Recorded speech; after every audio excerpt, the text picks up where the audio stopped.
La semaine dernière, je suis tombée sur un article qui parlait de la méditation. Cette pratique se développe de plus en plus en Europe et en France et on lui reconnaît un grand nombre de bienfaits. Quand on pratique la méditation et la prière, on observe une diminution du stress, un développement de la créativité et une meilleure concentration. Même les médecins et les athées le disent, c'est bon pour notre santé. Jean-Georges Gantenbein, bonjour. Bonjour. Alors toi qui es pasteur, est-ce que tu es d'accord avec ça ? Je vous propose d'abord de lire un texte. Matthieu 6, versets 5 à 13. Quand vous priez, n'imitez pas ces hypocrites qui aiment à faire leurs prières debout dans les synagogues et à l'angle des rues. Ils tiennent à être remarqués par tout le monde. Vraiment, je vous l'assure, leur récompense, ils l'ont d'ores et déjà reçue. Mais toi, quand tu veux prier, va dans ta pièce la plus retirée, verrouille ta porte et adresse ta prière à ton Père qui est là dans le lieu secret. Et ton Père qui voit dans le secret te le rendra. Dans vos prières, ne rabâchez pas des tas de paroles à la manière des païens. Ils s'imaginent qu'à force de paroles, Dieu les entendra. Ne les imitez pas, car votre Père sait ce qu'il vous faut avant que vous le lui demandiez. Priez donc ainsi. Notre Père qui es aux cieux, que ton nom soit sanctifié, que ton règne vienne, que ta volonté soit faite sur la terre comme au ciel. Donne-nous aujourd'hui le pain dont nous avons besoin.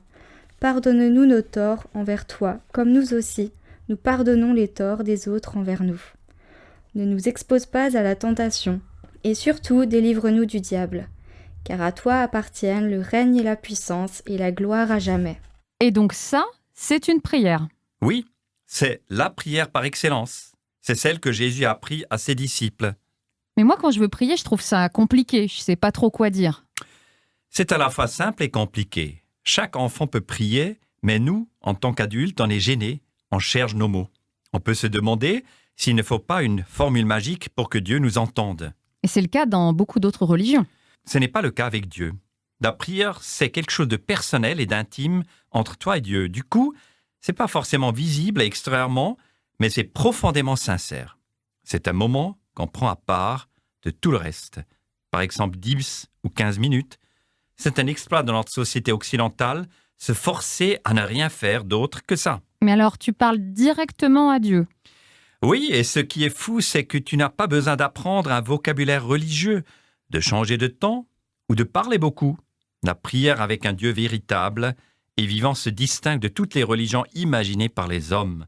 On ne peut pas se tromper en priant. Est-ce que je peux parler à Dieu comme un ami ? Oui, tout comme parler avec un ami, parler avec Dieu, c'est l'expression naturelle de notre cœur. Je l'aime et donc je lui parle. C'est l'ami ultime, il nous connaît par cœur, il connaît même par avance nos besoins.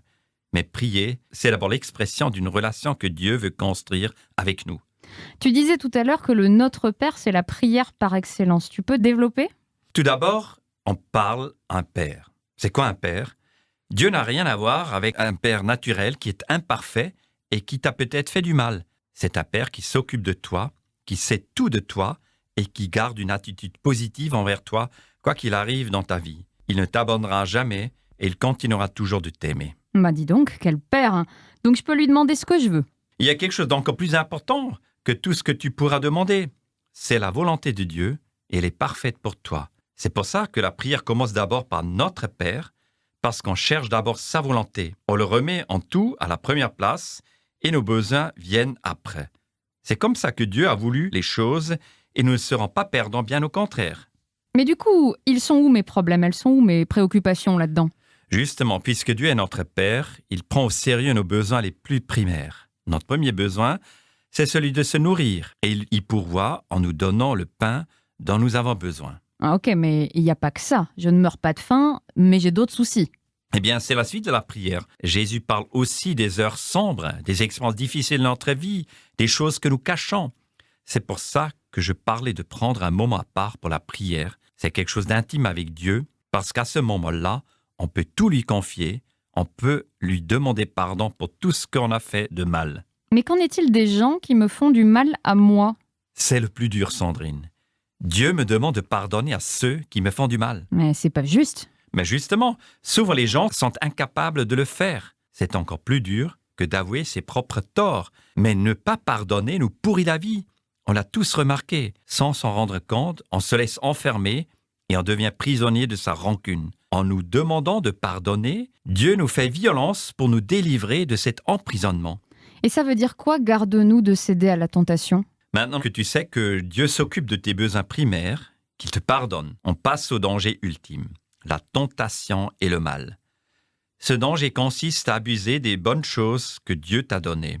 La nourriture, tes capacités, ta créativité, l'alcool, le sexe, ta carrière, l'amour pour ton partenaire et tes enfants. Oui, on peut en faire trop dans toutes ces bonnes choses.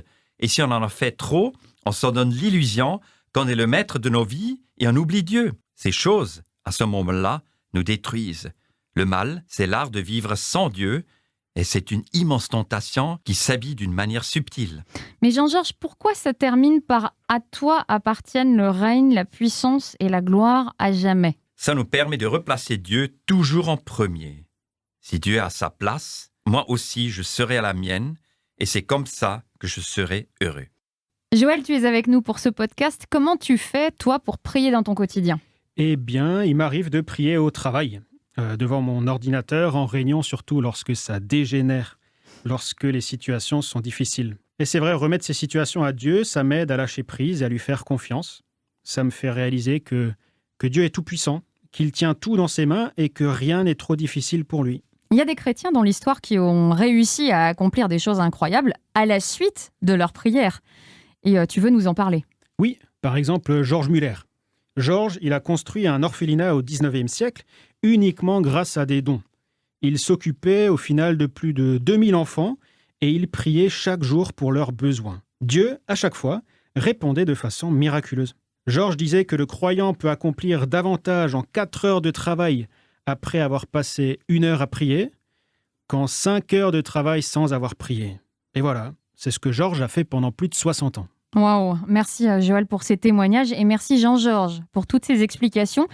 Maintenant, je sais que je suis libre de prier avec mes propres mots, n'importe quand. Et si je ne sais pas quoi dire, je peux toujours faire la prière que Jésus nous a apprise. Merci messieurs, à bientôt pour un prochain podcast.